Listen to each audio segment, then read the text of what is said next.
Break के बाद खुशामदीद। हाजी फरीज़ा हज अदा करके वापस आना शुरू हो चुके हैं, लेकिन इन्हें वापसी पर भी मुश्किलात का सामना है। और हज के दौरान इनके साथ जो कुछ हुआ उस हवाले से भी आप दुनिया न्यूज़ पर देखते रहे हैं खबरें, किस तरह से हज में भी करप्शन की गई और इसके सबूत भी सामने आ गए। राव शकील जो कि साबिक डीजी हज हैं, उनके खिलाफ भी इंक्वायरी चल रही है। और साथ ही साथ अब आजम स्वाति जो कि विफाकी वजीर साइंस और टेक्नोलॉजी है, उनका एक अहम बयान सामने आ गया है कि इस सब के जिम्मेदार विफाकी वजीर मजहबी अमूर हामिद सईद काज़मी हैं। इस हवाले से हम तफसील से बात करेंगे, इन दोनों साहिबान की भी गुफ्तगू आपको दिखाएंगे, इनसे हम बात भी करेंगे। लेकिन इससे पहले हम ये देख लें कि क्या हाजियों की मुश्किलात अब खत्म हो चुकी हैं? ऐसा नजर नहीं आ रहा। वापसी पर इन्हें किन मुश्किलात का सामना है, ये देखिए।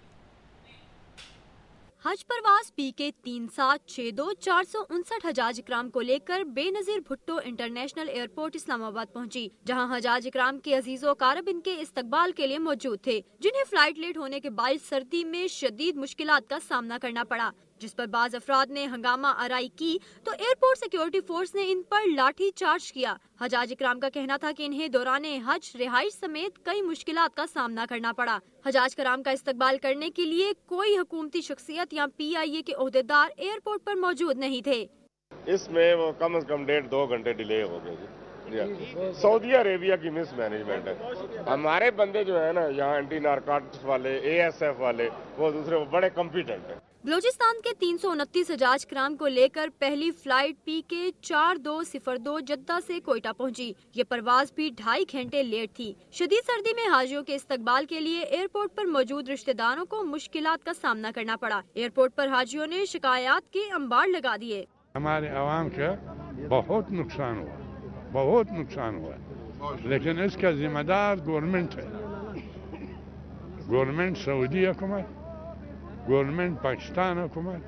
लाहौर एयरपोर्ट पर हजाज इकराम का इनके रिश्तेदारों ने इस्तकबाल किया। PIA की परवाज 2 घंटे लेट पहुंची। हजाज का कहना था कि हज के लिए हुकूमत पाकिस्तान के इकदामात नाकिस और नाकाफी थे। उन्होंने कहा कि दीगर मुमालिक ने हज के लिए अपने नुमाइंदे मुकर्रर किए हुए थे, जबकि पाकिस्तानी हुकूमत ऐसा करने से कासिर रही।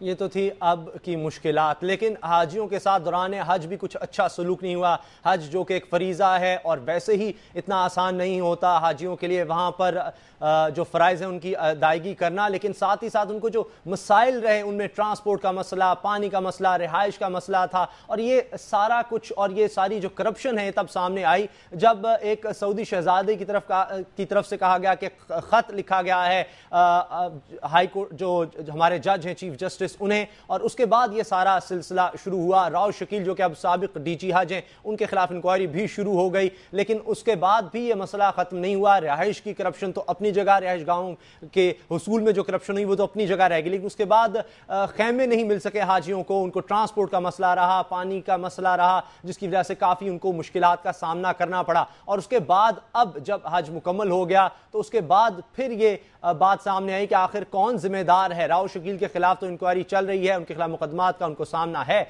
लेकिन आजम स्वाति जो कि विफाकी वजीर हैं, उन्होंने ये कह दिया कि हामिद सईद काज़मी को बरतरफ किया जाए और वही इस सब के जिम्मेदार हैं। हामिद सईद काज़मी जो हैं वो भी इसका जवाब दे रहे हैं, लेकिन आखिरकार इसका जिम्मेदार है कौन? और लेकिन इसका तायुन करने से पहले ये जानना भी जरूरी है कि हाजियों के साथ वहां पर आखिर में हुआ क्या। इस हवाले से हमारे पास एक रिपोर्ट है, आपको दिखाते हैं। मक्का में जब हाजी पहुंचते हैं तो उनकी पहली और बड़ी ख्वाहिश यही होती है कि उनकी रिहाइश हरम के करीब हो, ताकि वो ज्यादा से ज्यादा वक्त हरम में गुजार सकें। पाकिस्तानी हज कमीशन भी इन्हें यही बताता है कि इनकी रिहाइश गाहें हरम से 2 किलोमीटर से ज्यादा फासले पर नहीं होंगी, लेकिन इस साल पाकिस्तानी हाजियों के लिए इमारतें अजीजिया के इलाके शाहराए अब्दुल्ला पर ली गयी, जिनका हरम से फासला 5 से 9 किलोमीटर है। अब इन रिहाइश गाहों के किराए की सुन लें। इनका किराया 700-800 रियाल से ज्यादा नहीं है, लेकिन पाकिस्तानी हाजियों से 1600 रियाल फीकस वसूल किया गया है। इन इमारतों में ट्रांसपोर्ट के अलावा कभी पानी और कभी बिजली का मसला दरपेश रहा है। एक निजी ठेकेदार मोहम्मद फारूक का कहना है कि हज ऑपरेशन ने इससे हाजियों की रिहाइश गाह का मुआहिदा किया था, ताहम कमीशन देने से इनकार पर इसके साथ मुआहिदा खत्म कर दिया गया। कामरान भट्ट, रजा शेरानी, अशरफ जमाली और जहीर नामी एजेंटों के जरिए महंगी रिहाइशगाहें ली गईं और इन्हें 100 की बजाय 200 रियाल कमीशन दिया गया। अजीजिया में हाजियों के लिए इंतजाम कायम मकाम डीजी सुल्तान शाह ने किए हैं। पाकिस्तानी हाजियों को सिर्फ मक्का में ही रिहाइशगाह का मसला नहीं रहा, बल्कि इन्हें मिना में खेमे भी ना मिले और इन्हें खुले आसमान तले सड़कों पर पड़ाव करना पड़ा। जो खेमे इन्हें अलॉट किए गए वो भी जेरे तामीर थे। रिहाइश की करप्शन के हवाले से तो इल्जाम लगा डीजी हज पर, लेकिन डीजी हज जो कि अब साबिक डीजी हज हैं राव शकील, वो क्या कहते हैं इस मामले पर? उन्होंने मीडिया से बात की है, आपको दिखाते हैं। देखिए जी, बात यह है कि ये FIA का काम है। जहाँ तक मैंने आपने देखा होगा कि मैंने अंदर कहा कि एक प्रॉपर प्रोसीजर के तहत सेक्रेटरी रिलीजियस अफेयर्स ने एक कमेटी बनाई, जॉइंट हायरिंग कमेटी बनाई, जिसके अंदर उनका जॉइंट सेक्रेटरी भी मेरे साथ मेंबर था। हमने प्रॉपर प्रोसीजर और रूल्स के मुताबिक हमने हायरिंग की और उसको कॉम्पिटेंट अथॉरिटी यानी कि सेक्रेटरी साहब की अप्रूवल और आशीर्वाद हासिल थी। और अगर आप तमाम रिकॉर्ड को मिनिस्ट्री ऑफ रिलीजियस अफेयर्स में जाके देखेंगे, ये पब्लिक प्रॉपर्टी है, तो आप खुद अंदाजा करेंगे कि अल्लाह के फजल से कोई मैलाफाइडी इसके अंदर नहीं है। ये मिसमैनेजमेंट हो सकती है। देखिए जी, बेसिकली मैं तो अपने टेन्योर की बात करूंगा।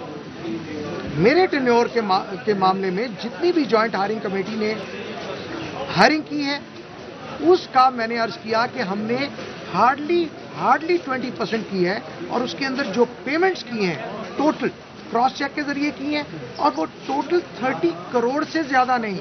मुझे ये समझ नहीं आता, जब 30 करोड़ रुपए रिलीज हुए हैं तो उसमें अरबों की करप्शन कहाँ है? देखिए, बात ये है कि ये तो FIA को अब काम सौंप दिया गया है, लेट देम डिसाइड। देखिए जी, मैं कौन होता हूँ किसी पे इल्जाम लगाने वाला? और दूसरी बात ये है कि बेसिकली मैं अर्ज करूं, वहाँ ऑनरेबल कमेटी वहाँ आई थी, मैंने उनको तमाम रिकॉर्ड उनको पेश किया था उनकी खिदमत में निहायत मौदबाना अंदाज में। Probably due to overwork and short time वो उसको कंसल्ट ना कर सके, वरना यकीनन स्टैंडिंग कमेटी की रिपोर्ट के अंदर मेरे दिए हुए रिकॉर्ड और या मिनिस्ट्री से लिया हुआ रिकॉर्ड जरूर रिफ्लेक्ट होता। देखिए जी, मैं किसी के बारे में मैं अपनी जान बचाने के लिए किसी का नाम ये तो थे साबिक डीजी हज राव शकील। लेकिन विफाकी वजीर साइंस और टेक्नोलॉजी आजम सवाती तो कहते हैं कि विफाकी वजीर मजहबी अमूर हामिद सईद काज़मी इस सब के जिम्मेदार हैं। इसी हवाले से आजम सवाती से बात करते हैं। आजम सवाती साहब, किस बिना पर आप कह रहे हैं कि हामिद सईद काज़मी साहब इन जो हज में करप्शन हुई है, जो मुश्किलात हाजियों को पेश आई, उन सब के जिम्मेदार हैं? इंशाअल्लाह ताला जी, मैं सबूत भी पेश करूंगा और मैं पूरी जिम्मेदारी से कहता हूं। देखें, बहसियत वफाकी वजीर के अगर मैं अपनी वजारत की पॉलिसी जो है वो गलत बनाता हूं और उसके ऊपर मेरी कोई ओवरसाइट नहीं, तो मैं ज़ाती तौर पे उसका जिम्मेदार हूं। ये मेरा कोई ज़ाती मसला नहीं है। हमीद काज़मी साहब जो है जिस किस्म के भी आदमी है, पहली बात तो ये है कि मुझे कोई नोटिस नहीं मिला और मैं उसको वेलकम। लेकिन क्या सिर्फ हामिद सईद काज़मी साहब अकेले ही सबके जिम्मेदार हैं? जो कुछ हुआ उनकी जिम्मेदारी सिर्फ आप हामिद सईद काज़मी पर ही डाल रहे हैं? मैं तहकीक करके उसके ऊपर जो है इल्जाम रहा हूँ। Dead person is responsible for policing the हाजीज।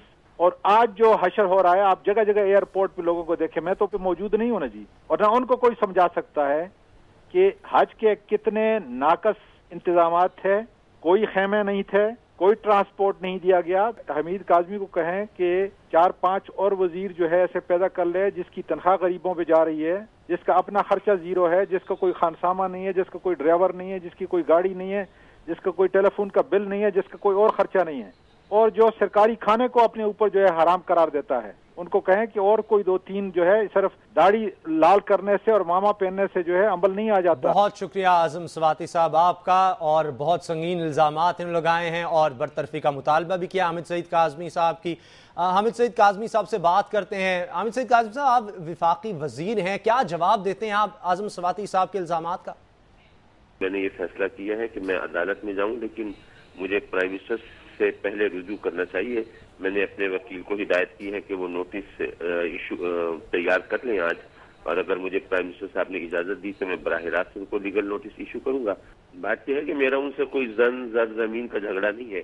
अब ये तो बुनियादी तौर पर उनसे पूछना चाहिए। मैं समझता ये हूँ कि वो किसी के इशारे पे कर रहे होंगे, जो भी जबानी कलामी बातें कर रहे हैं, तो उसकी बजाय وہ آئیں عدالت میں اور پھر ثبوت پیش کریں. اور سیدھی سی بات ہے کہ کوئی بھی کرپشن کرنے والا شخص جو ہے اس کو منسٹر ہونے کا حق نہیں ہے. حامد سعید کاظمی صاحب بہت شکریہ آپ کا. نیوز واچ میں وقت ہوا ہے بریک کا, ملتے ہیں اس بریک کے بعد.